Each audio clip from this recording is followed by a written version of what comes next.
Welcome back, artists. In this video, I'm going to do a painting of this big ponderosa pine that is up on our family farm in northeast Washington state. I really like this tree because it has a lot of character. It's actually been damaged when it was younger. This is in our corral, what used to be the corral system on our family farm. Big limbs come off the side of it here. The tree has a lot of character, so I really like this, and I enjoy looking at it every time I'm up on the farm. In terms of editing, I need to make the tree a little bit more easy to see. The background competes with it some, so I'm going to edit this to remove the trees in the background. I'll keep some trees, but I'll lower them, put them lower on the horizon. I'll take the building out over here that's sitting in the corner. That way it becomes more easily recognizable to be look similar to the number 4. So with that said, I'm going to set this off over here, and you can't see it, but I can see it. I'm just going to sketch out the basic tree shape here. I'm using some cross hatches here just to indicate where some of the pine needles are, the leaves on the tree. My photograph is just a reference photograph, so I don't have to be overly concerned that I get every branch and twig exact. Just capture the essence of what I'm looking at here. All right, then I'll put some other trees off here in the distance. All right, there's my basic pencil sketch, and I realize you may not be able to see that all that well in the camera. I'm going to go over this now with my Zebra blue ink fountain pen. I really like these Zebra pens. The main thing when you're doing pen and ink work like this is you need to know the characteristics of the ink.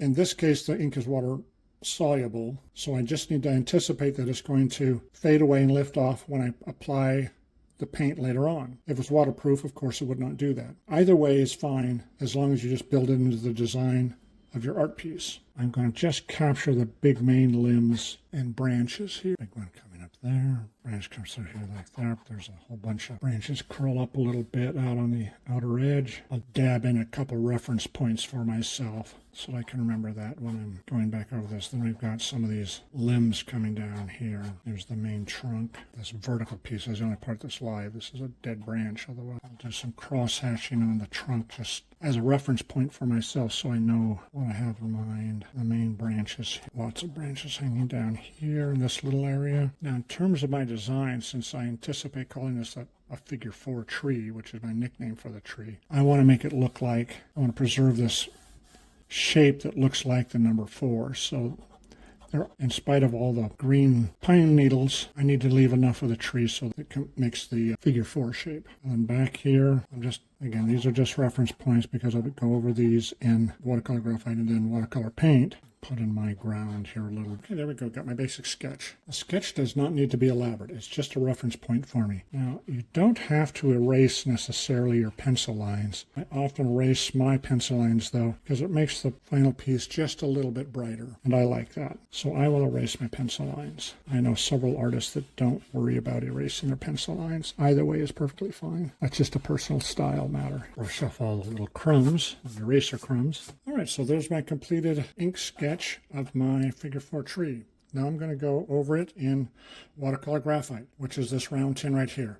This is, just like the name says, watercolor graphite, the same as your number 2 lead pencil, like I used right here, except that this has been chemically treated to dissolve in water. So I touch it with a brush like that, my brush picks it up, and then I just apply it to the paper, just like a paint. I use this as an intermediate step to capture my midtones and my dark areas. Traditionally in watercolor, we work from lights to darks. You need to save your light areas because they will be highlight areas, and then capture your midtones and my dark areas. And then you can see here how that ink that I used on my blue pen, so that dissolves in water with my wet brush, and that's perfectly fine. I like the design, I like the way it interacts with my paints and my contributing to the total artistic effect of my overall composition. Now, as you can see, I am left-handed, and there is a general landscape painter's rule that unless you put the source of light in the painting itself, by default, for a left-hander like me, your source of light would be off the page at 10 o'clock. If I were right-handed, it would be off the page at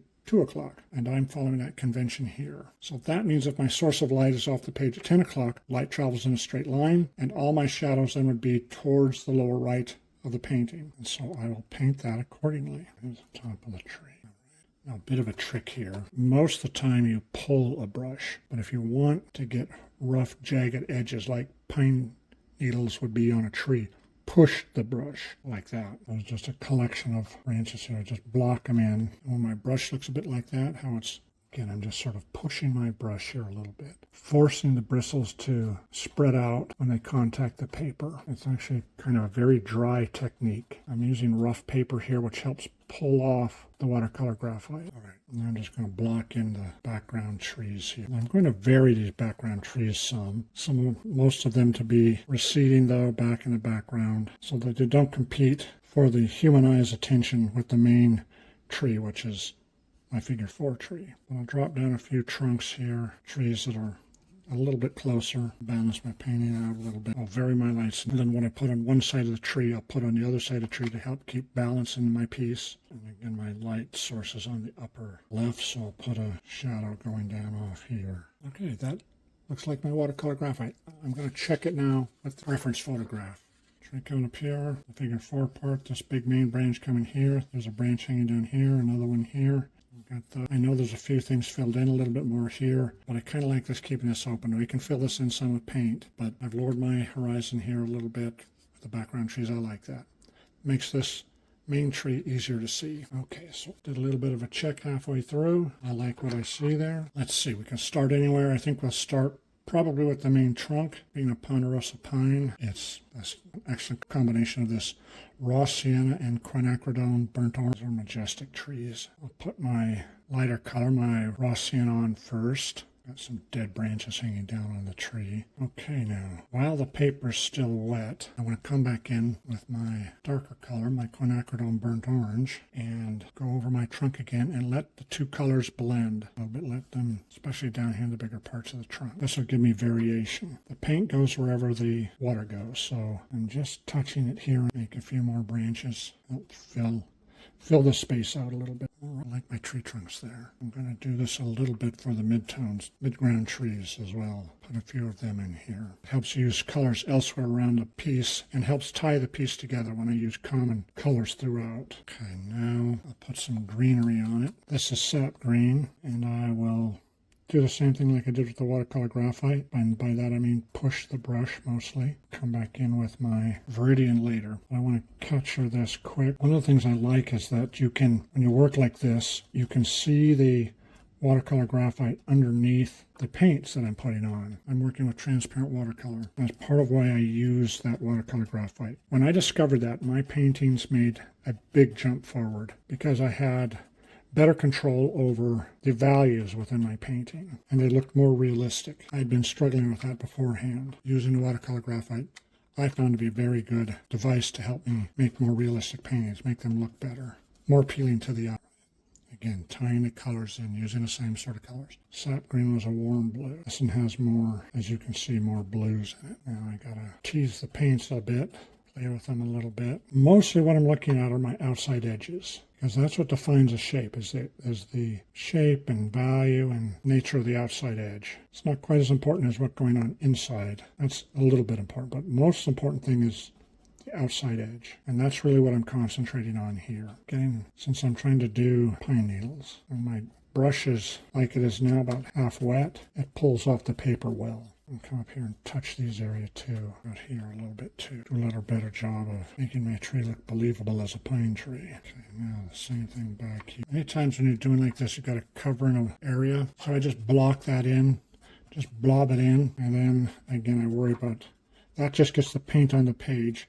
Then I control my outside edges to help define my shape. So here's my close-up tree. I give them a little bit of detail. I'm going to use some scraping techniques here too. I get my timing done right, like right there. It has to be about half wet, half dry. That adds a little texture, adds a little more interest. Now in addition, this may seem counterintuitive, but if I add some red, that will help draw interest here. And I'm going to use this 1/4 inch sword dagger brush just for a little bit of calligraphy here in the background. And I'm using red intentionally because red is a complement to green, and when you put complementary colors together, they make one another stronger. Now I want to be sure not to overdo it. A little goes a long way, and as you can see, it adds a little bit of extra interest here. And so I'm going to do that up in my green trees here. A little bit of calligraphy helps strengthen the color of the trees a little bit. I really love this sword dagger brush. Here's my, come down with the trunk. I can make this a dead snag out here, standing in the forest. Make that a little more interesting. Okay. Likewise, some of my branches coming off my main tree here. Oops. And notice I'm holding the brush at the end. That's intentionally so that I get a little bit more random strokes. I wanted to let the brush sort of dance along here. A little more randomness into my piece. All right, let's continue on.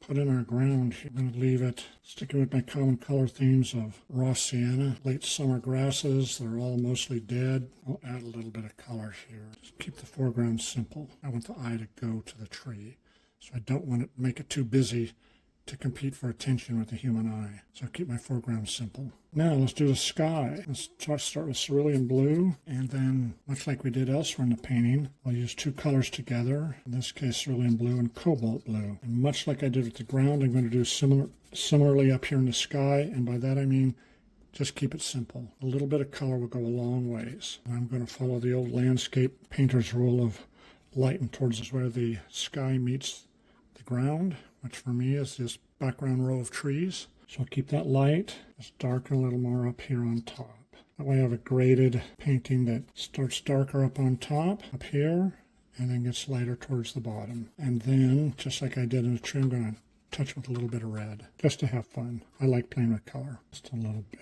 Don't overdo it. A little goes a long way. Touch a little more coat. And then my shadows here. I'm bringing up my tree a little bit here. I'll put a few. Same sort of idea like I did with my red. As we all know, there's blue and green is made from blue, and I'm going to add a little bit up here and there. Again, a little goes a long way. I would have a core shadow. My one tree trunk here, I've lost him a little bit with all my painting. Okay, right, I like that. Let's compare the finished piece with my original reference photograph. Here's a reference photograph. Got the main trunk coming up here. Got this one branch coming off the side. That makes a number 4. Here's sort of another number 4. Sort of 2 4s on this one tree. Branches coming down here. I lowered my horizon. I took the building out. Kept the yellowish grass, late summer photograph. Same sort of thing. I lowered my horizon. I think that reads as a forest in the background. Nice simple foreground. Nice simple sky. I like that. I'm really happy with that. I think that's a success. Well, thank you so much, everyone. Please subscribe. Please give me a thumbs up, and I'll see you on the next one. Thanks. Bye-bye.